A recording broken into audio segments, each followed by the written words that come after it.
Bahkan kalau sebenarnya ya, menurut data BKPM atau sekarang Kementerian Investasi dari Januari sampai September 2023 ini sudah mencapai 1.053-an triliun. Sejak adanya COVID atau perang Ukraina. Padahal secara global biasanya hal-hal seperti ini kayak pandemi, perang Ukraina kemarin juga membuat cenderung investor tidak mau melakukan investasi. Tapi hal itu malah terjadi sebaliknya di Indonesia. Tujuan investor sekarang banyak yang di wilayah-wilayah di luar Jawa sebenarnya. Tadi terutama di PMDN tadi ya. Jadi kalau dilihat dari angkanya memang menarik gitu. Iya, sangat-sangat Jadi menarik. pertumbuhan sudah mulai bergesernya ke timur.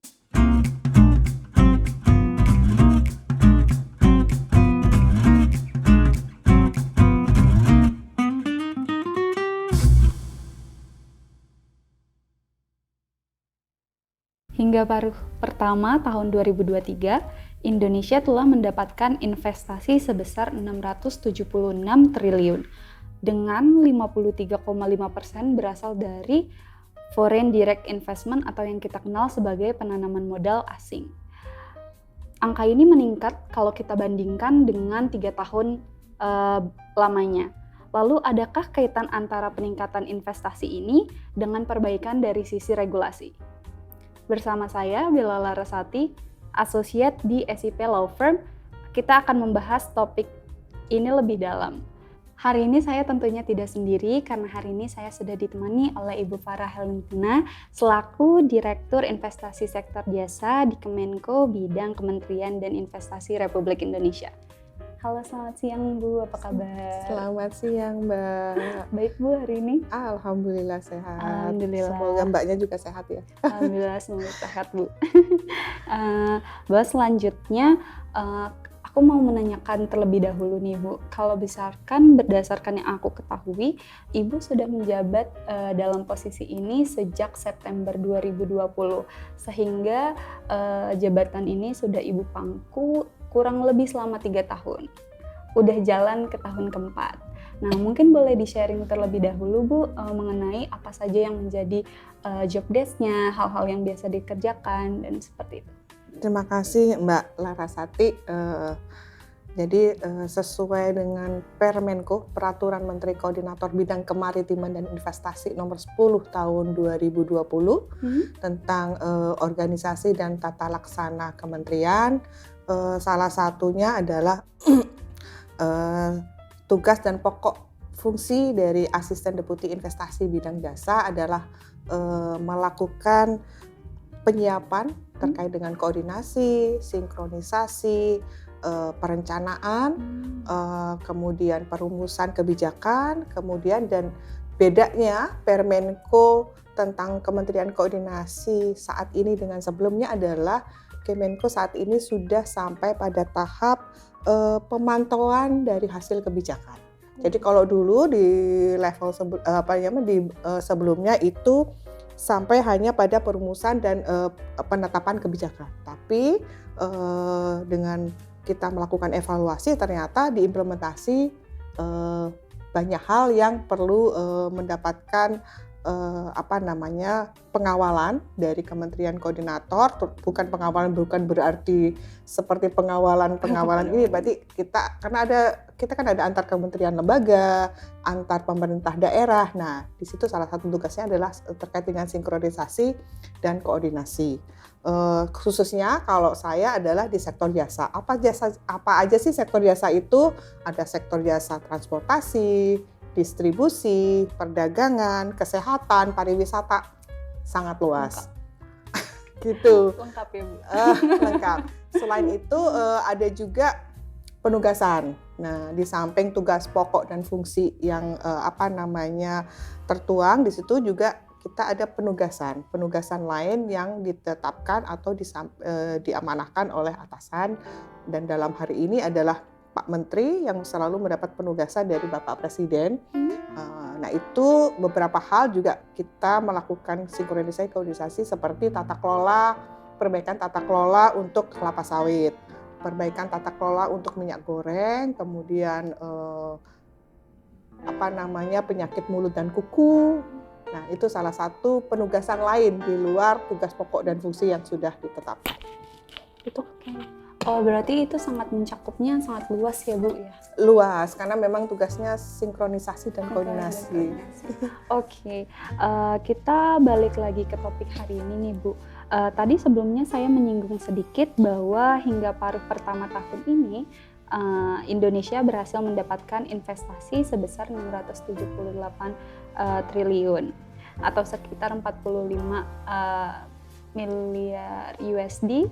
Dari angka itu ternyata tercatat 53%-nya dari PMA. Nah, secara umum bagaimana sih Ibu melihat pencapaian dari angka itu? Apakah udah tercapai realisasi yang dicita-citakan oleh pemerintah?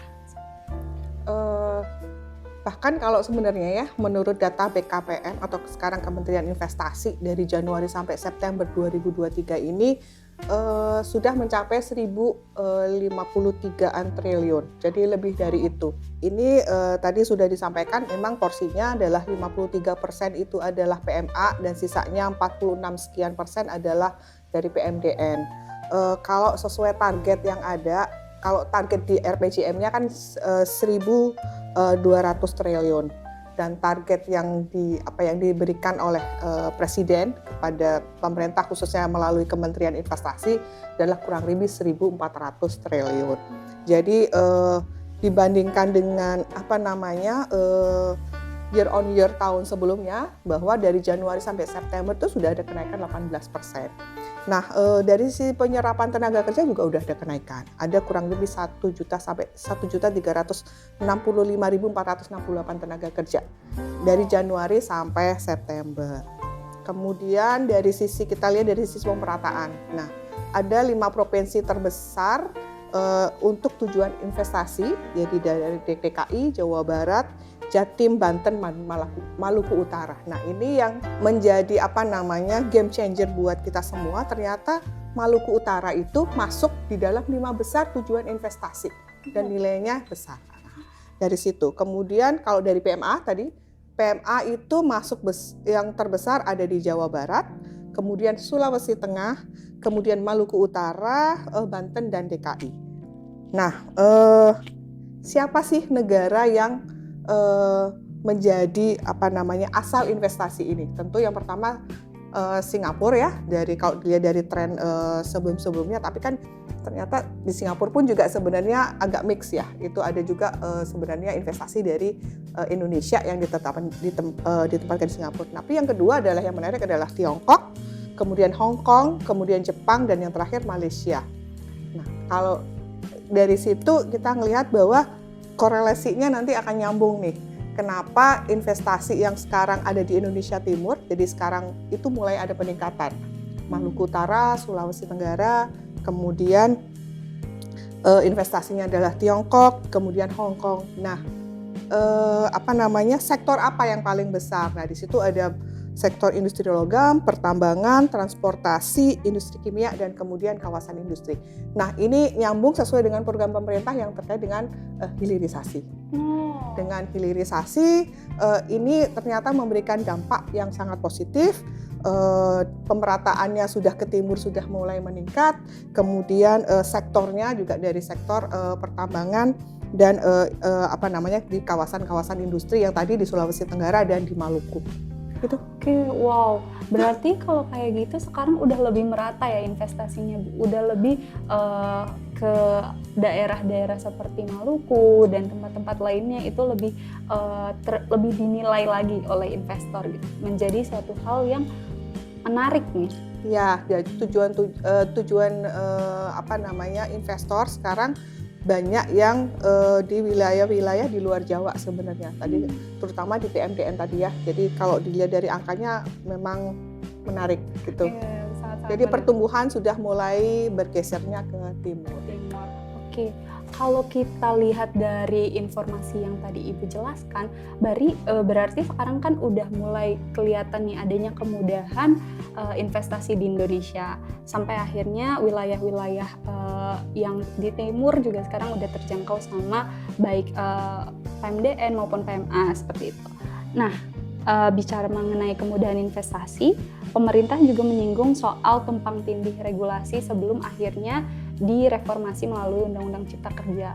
Mungkin kalau misalkan dari pandangan Ibu sendiri, apa sih sisi positif dari Undang-Undang Cipta Kerja itu sendiri? Apakah cita-cita pemerintah dalam reformasi ini sudah terwujud dengan adanya Undang-Undang Cipta Kerja?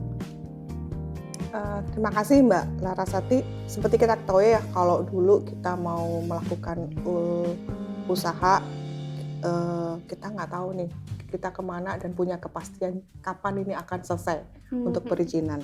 Kemudian peraturannya banyak banget dan kita harus baca dan teliti satu-satu. Nah, itu yang menjadi salah satu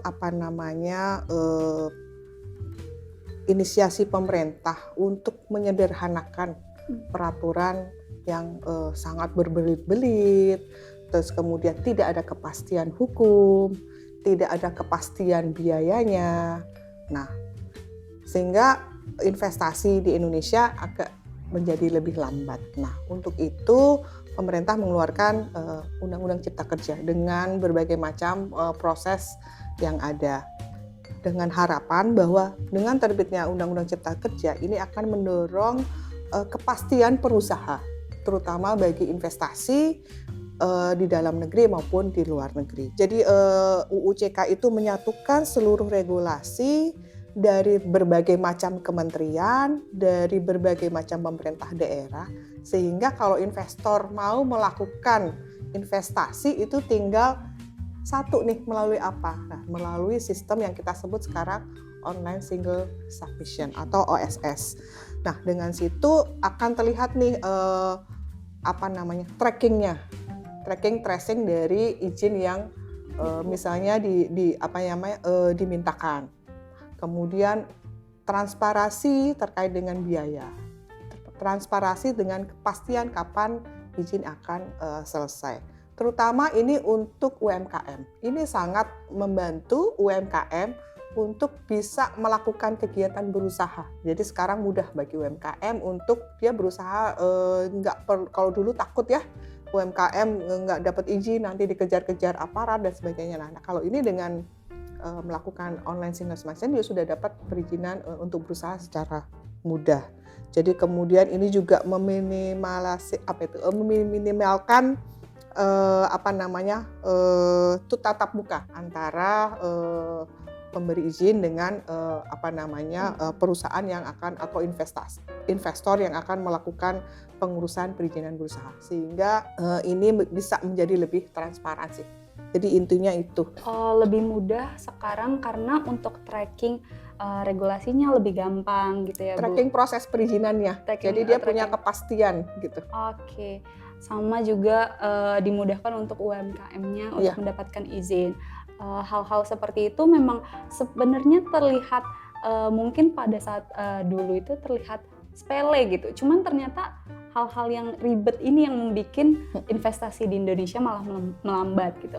Untungnya sekarang udah ada Undang-Undang Cipta Kerja direformasi dan udah menumbuhkan sisi positifnya.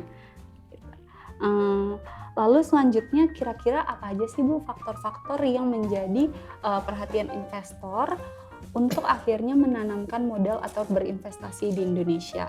Apa yang membuat biasanya Indonesia menjadi pilihan mereka menaruh investasinya?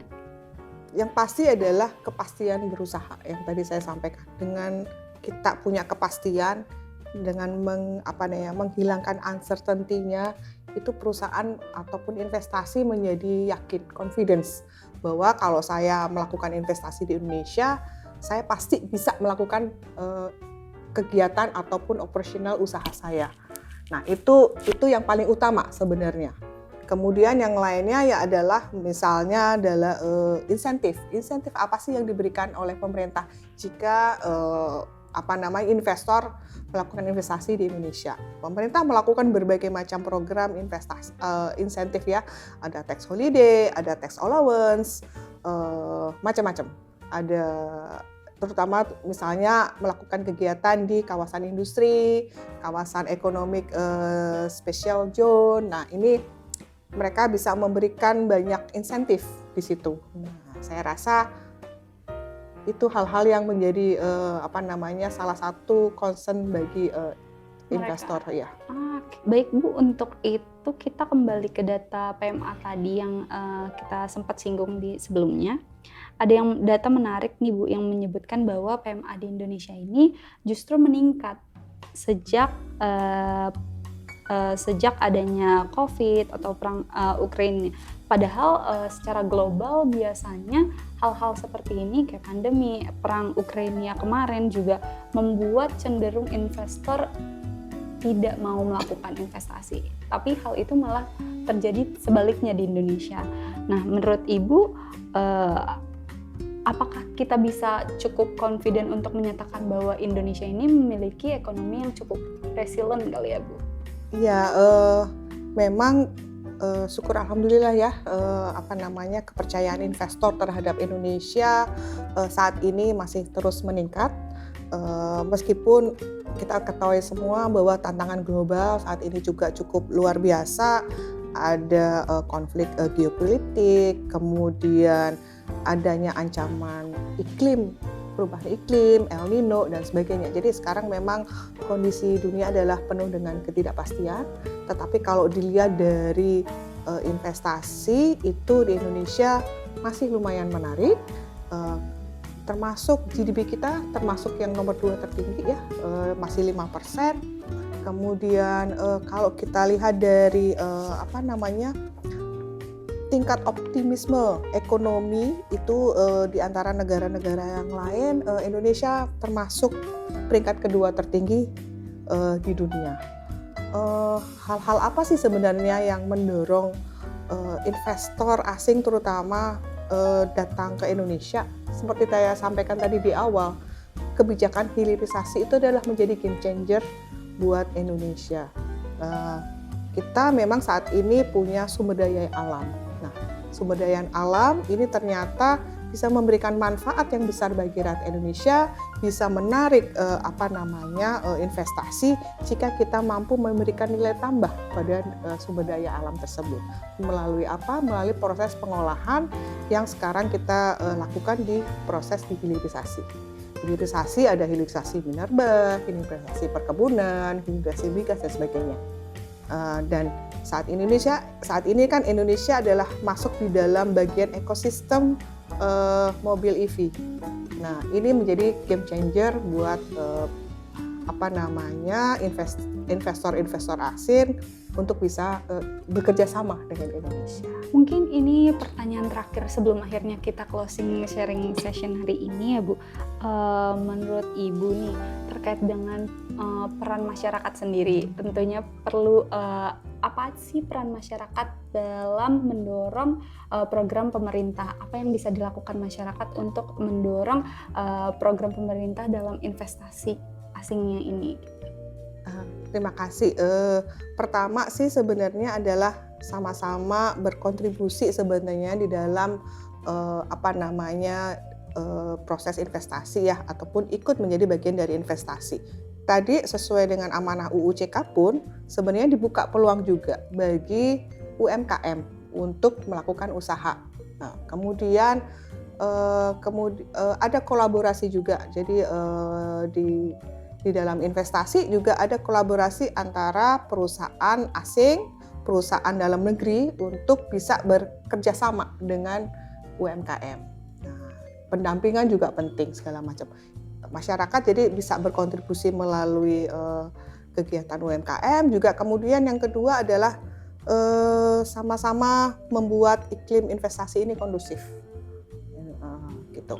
Saya rasa sih kalau di kita tuh kan dikenal ramah dengan semua orang, bahkan dianggap sebagai keluarga. Saya rasa itu sudah modal besar sih bahwa kita welcome terhadap semua investasi ya, yang menguntungkan bagi Indonesia khususnya itu. Oke, hal-hal seperti itu yang akhirnya diperlukan untuk dilakukan oleh masyarakat ya Bu, dalam mendorong agar investasi makin berkembang gitu. Oke, seru banget nih teman-teman pada pembahasan kali ini. Nggak kerasa diskusinya ini harus berakhir di sini, Bu. Oke, makasih banyak. Sama-sama. Terima kasih banyak, Salam Bu, atas sukses buat waktunya. semuanya. Terima kasih rekan-rekan yang sudah menonton SIP Talk episode kali ini. Bagi rekan-rekan yang punya pertanyaan, boleh banget untuk meninggalkan komen di bawah ini. Jangan lupa untuk subscribe channel SIP Law Firm dan biar nggak ketinggalan obrolan menarik mengenai seputar hukum lainnya. Dadah!